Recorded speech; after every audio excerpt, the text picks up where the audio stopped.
It's 20 minutes past 7 now. I don't know if you've been to the shop yet for your paper or whether it's popped through the letterbox yet or it's sitting there on the mat waiting for you. You need to do a bit of heavy lifting sometimes, don't you, for the Sunday morning papers? You have to sort of ease yourself into picking them up. There's quite a lot in there, and there is a lot in there today about the funeral of Prince Philip. The Duke of Edinburgh was laid to rest yesterday at a service at St George's Chapel in Windsor.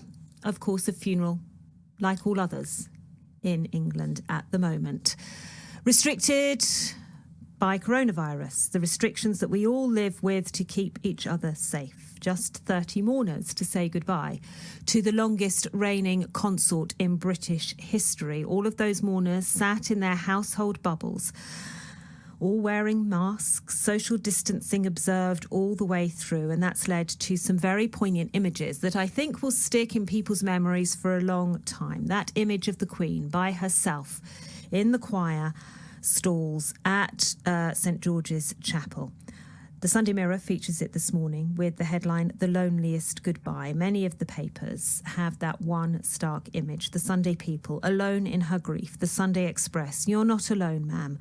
And the Mail on Sunday, "It was a fitting farewell." While the Sunday Telegraph again focuses on the loneliness that the Queen, like so many people across the country, have faced at funerals in the last year. Sitting alone, the Queen bids her final farewell. The Daily Star, "Our Queen truly alone for the first time in 73 years. That very, very sad image that I think has struck a chord with so many and has resonated with so many who have had to say goodbye in similar circumstances over the last 12 months, that loneliness.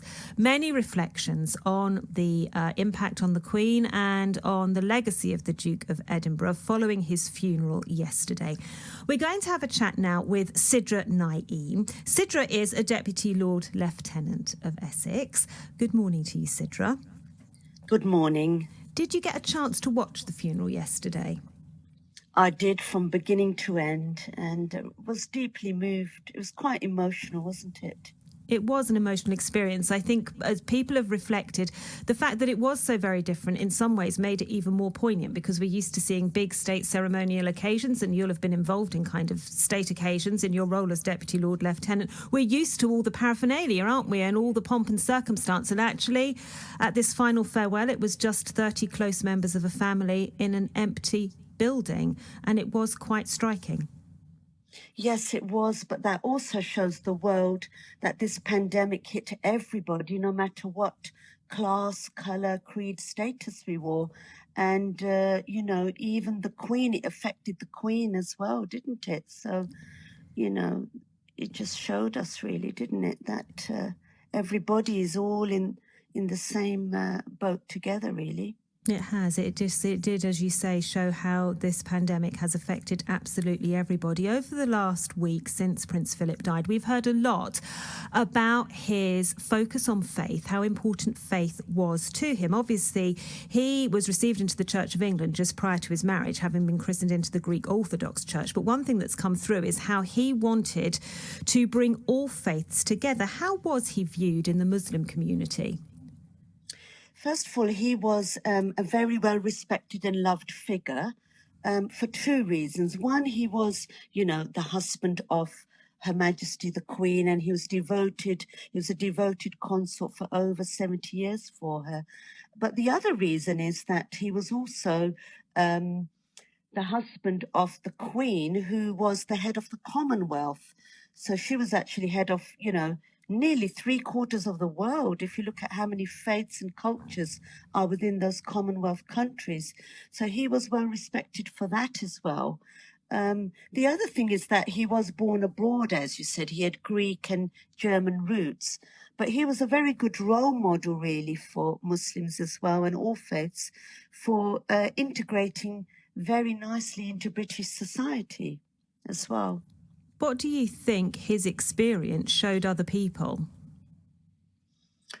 I think his experience that he showed to everybody was that he was very dedicated, very hardworking, and he integrated, didn't he, very nicely into all faiths and all cultures. If you look at the amount of countries where he was a consort for the Queen, visiting all those Commonwealth countries, it shows his openness, doesn't it, really, to accept all different cultures and creeds. And the fact that he integrated so well within this country and took on board Church of England, even though he was Greek Orthodox, shows again his openness to adapting to circumstances around him.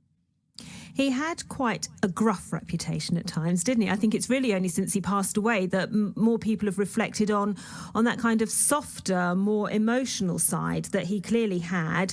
But we saw the public figure out and about on public engagements. As Deputy Lord Lieutenant of Essex, did your path ever cross that of the Duke of Edinburgh? No, but I did have two conversations about him, actually. Oh, did you? One with Her Majesty the Queen and one with Prince Charles. So when I went to visit Her Majesty the Queen at Buckingham Palace, I did ask her how her husband was and where he was, because he had only retired from public duties just a few months before. And she said that he was beginning to get tired, and public duties allows standing a lot. So for that reason, he had only just retired just a few months before from public duties. And then the other conversation I had was with Prince Charles, and he also said the same kind of thing along the same lines. And he really loved his father a lot. And that was definitely prominent in our conversation. He was very close to his father, and he really respected him. And I think that showed a lot yesterday at the funeral. If you looked at everybody's expressions, Prince Charles one, I feel anyway, personally, out of everybody, seemed the most emotional. He did seem quite emotional, didn't he? And it's sometimes quite striking to see that, because as we've discussed, we see them as public figures and they have kind of a public persona. But when you see the person behind that, it can be quite a stark image, can't it?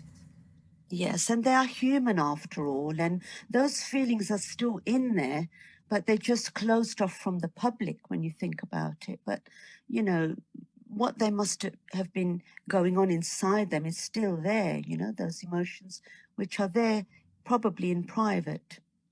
People are already speaking, you know, that phrase we've used so often over the last year, when all of this is over, but they're talking about possibly having a larger scale memorial service for the Duke of Edinburgh. And that's something that has been, I think, on the minds of many people who have lost loved ones over the last year. When will we be able to bring people together to fully commemorate the life that was lived? What would be your message to people going through grief? How have you, in the Muslim community, been able to commemorate people in such extraordinary circumstances over the last year? So we've got actually a phrase in our religion, and it says, after hardship comes ease. So that's one. The only way is up is the other one, according to the song. You know, I think we've hit rock bottom, and now the only way is up. And the other one is that there is light at the end of the tunnel. And that keeps us all going.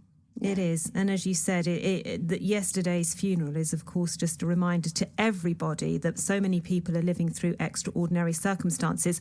The extraordinary circumstances also affect Ramadan. We spoke last year about the huge impact that first lockdown had on Ramadan. And, of course, it happened so quickly all around that. We're now into Ramadan for 2021. What impact is the pandemic having on that here in Essex?